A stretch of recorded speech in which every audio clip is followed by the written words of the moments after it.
गेल्या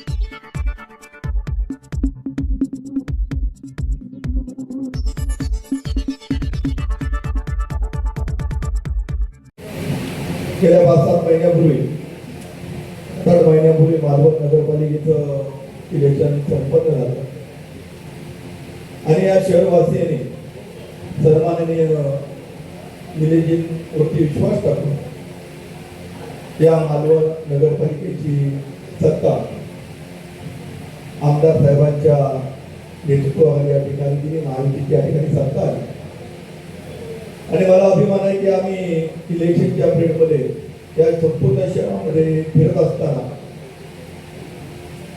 मी आमदार साहेबांच्या माध्यमातून आम्ही सर्वच वार्डमध्ये काही विकासात्मक यावेळी जे प्रश्न आले त्या प्रश्नावरती आम्ही त्यांना आश्वासन दिली की आम्ही आमच्या जवळ सत्ता आल्यानंतर सन्माननीय आमदार साहेबांच्या माध्यमातून ही कामं सगळी आम्ही मार्गी लावू आणि मला आनंद वाटतो की आज मामा वरणकर नाट्यगृहाचं जे भूमिपूजन होत आहे, ज्यावेळी राणे साहेब मुख्यमंत्री होते त्यावेळी याला ठिकाणी 50 लाख रुपये असे या ठिकाणी दिले होते. राणे साहेबांनी हे नाट्यगृह त्या ठिकाणी या ठिकाणी उभं केलं होतं आणि त्यावेळी स्वर्गीय आबासाहेब गोपटे सुद्धा या कार्यक्रमाला होते आणि ते म्हणाले राणे साहेबांना, साहेब तुम्ही मालवणला हे सगळं केलं, आम्हाला देवगडकडे थोडं लक्ष द्या.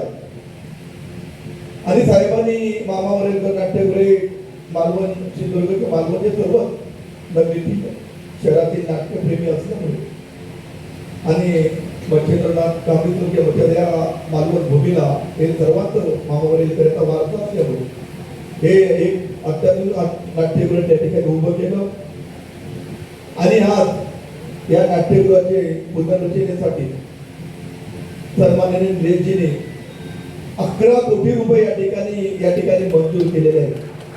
आपण 11 कोटी म्हणजे थोडे नाही, मला तर वाटतं 11 कोटीमध्ये 2 नाट्यगृह होती नवीन, पण हे दुरुस्तीसाठी 11 कोटी रुपये या ठिकाणी सन्माननीय आमदार साहेबांनी नगरपालिका आल्यानंतर सन्माननीय शिंदे साहेबांच्या माध्यमातून सन्माननीय मुख्यमंत्री फडणवीस साहेब असतील, आमचे खासदार राणे साहेब असतील, पालकमंत्री नितीन राणे असतील यांनी यांच्या माध्यमातून सन्माननीय आमदारांनी पाठपुरावा करून या ठिकाणी 11 कोटी आणले.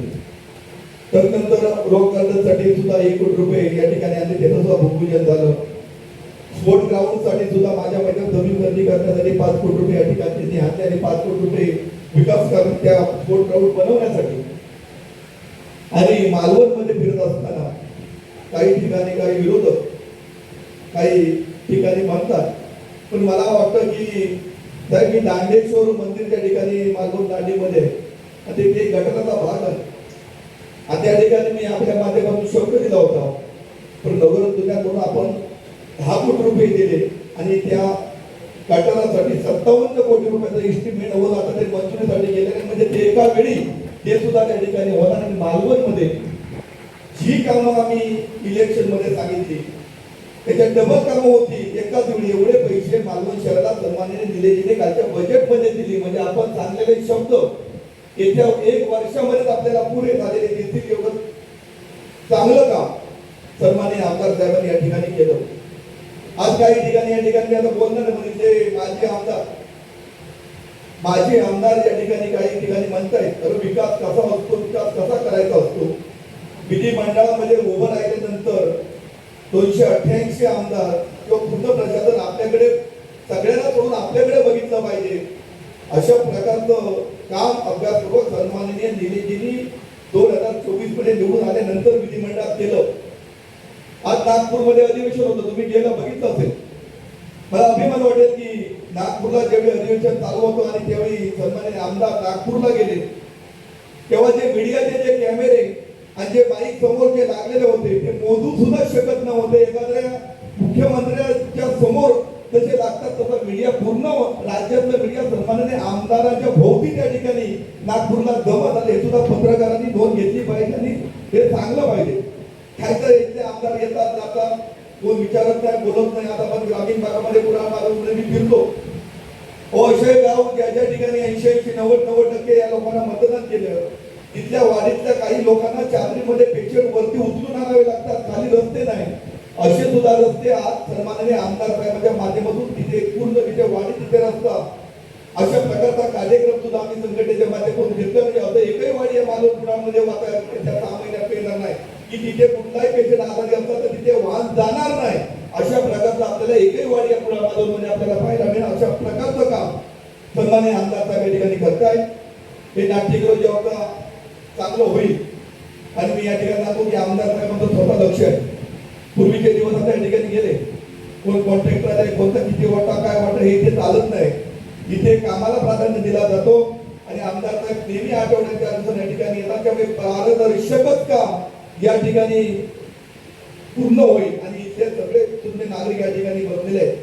मी आपल्याला पण विनंती आमदार साहेबांच्या माध्यमातून करतो, आपण एकत्र काम चालू असताना त्या कामामध्ये कुठल्या त्रुटी असतील, तुम्हाला काही चुकीचं वाटत असेल तर 100% एक नागरिक म्हणून या मतदाराच्या शहरातले तुम्ही ग्रामस्थ म्हणून 100% आमच्याकडे आमदार साहेबांकडे आपली भूमिका आपली व्यथा आपण मांडू शकता, मत मांडू शकता, जेणेकरून त्याच्यावरती योग्य ती दखल घेऊन काम दर्जेदार या ठिकाणी केलं जाईल. त्याच्यासाठी प्रत्येकाला आमदार भेटायला आमदाराला सांगा आणि कलानिकेतनचे सुद्धा सगळी मंडळी या ठिकाणी आपण आलात.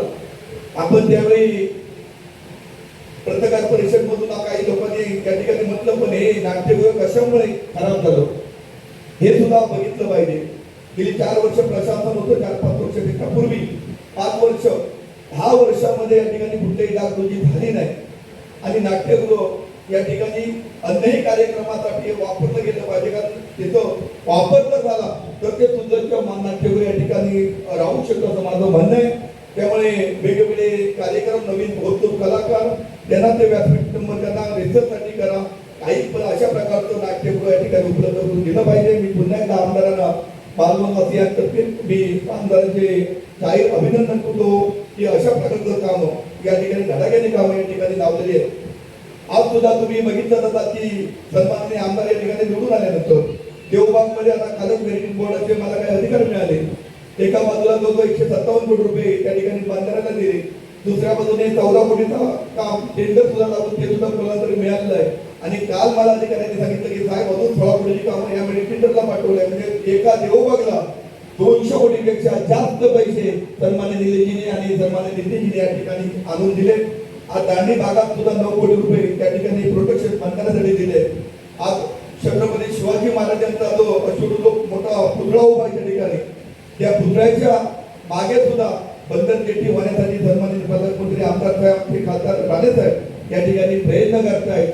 आणि मालवणमध्ये जो आता बायपास तो रस्ता मालवणमध्ये जी देवाड्यामध्ये कोंडी होते ती कोंडी सोडण्यासाठी त्या दरीमरीकडून डायरेक्ट मालवणमध्ये बायपासचा सुद्धा सर्वे सन्माननीय आता या ठिकाणी चालू झालेले आहे. लवकरात लवकर मालवण असलेली ती सुद्धा समस्या या ठिकाणी सुटेल असं दूरदृष्टी असलेली व्यक्तिमत्व हे लोकप्रतिनिधी म्हणून आमदार या ठिकाणी आपल्याला मिळालेले आहे. मी पुन्हा एकदा ही सर्व एवढी निधी आता ही निधी आणल्यानंतर नगरपालिकेची नगरसेवकांची प्रशासनाची जबाबदारी की ही योग्य कशी खर्च होते काय, तेवढ्या वेळात होतोय काय विचार करून केली पाहिजे. कारण ही तुम्ही जर लवकर काम पूर्ण करून घेतलं तर 100% दुसरं काम आपण सन्मान्य आमदार साहेबांकडे आपण मागू शकतो. आणि जी कित्येक वर्ष भुयारी गटार सुद्धा जे ठिकाणी आपण विसरलं, आता इलेक्शन मध्ये कोणी हा विषय काढला नाही भुयारी गटाराचा.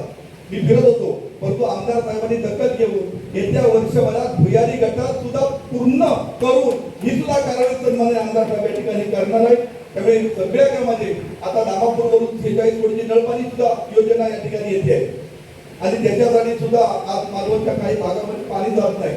याचा पण पूर्ण अभ्यास करून सन्मान्य आमदार साहेबांनी दरीमरीकडे त्या उंच ठिकाणी टाकी जमीन विकत घेऊन त्या ठिकाणी उंच ठिकाणी जर टाकीची व्यवस्था केली तर प्रेशरने पूर्ण मालवणला प्रत्येक कनेक्शनला त्या ठिकाणी पाणी जाईल. याचं जरा विचारून कशा प्रकारचं काम या ठिकाणी चाललेलं आहे. मी पुन्हा एकदा सर्व शहरवासियांच्या वतीने आमदार साहेबांचं अभिनंदन करतो आणि सांगतो अशा प्रकारचं जे आपण काम करताय आपल्या सर्वांची जबाबदारी आहे की हे काम दर्जेदार चांगलं काम ठराविक वेळेमध्ये काम पूर्ण करण्याची जबाबदारी नगरपालिकेची प्रशासनाची आणि आमच्या लोकप्रतिनिधी नगराध्यक्षांची या ठिकाणी आहे. सर्वांनी एकत्र येऊन जर काम केलं तर अतिशय चांगल्या दर्जेदार या ठिकाणी काम झाल्याशिवाय राहणार नाही. एवढं सांगून मी थांबतो. जय हिंद जय महाराष्ट्र.